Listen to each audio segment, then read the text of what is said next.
sorry if you can't hear what I'm saying. I couldn't even hear myself. This is the loudest sound you could possibly conceive. And, as it turns out, the cleanest.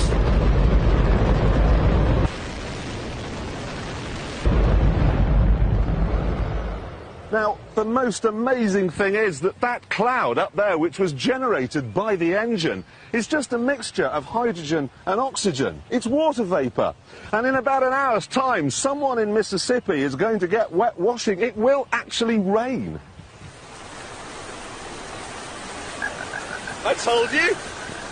It's raining. That's unbelievable. Oh. NASA's playing God. It's making its own weather.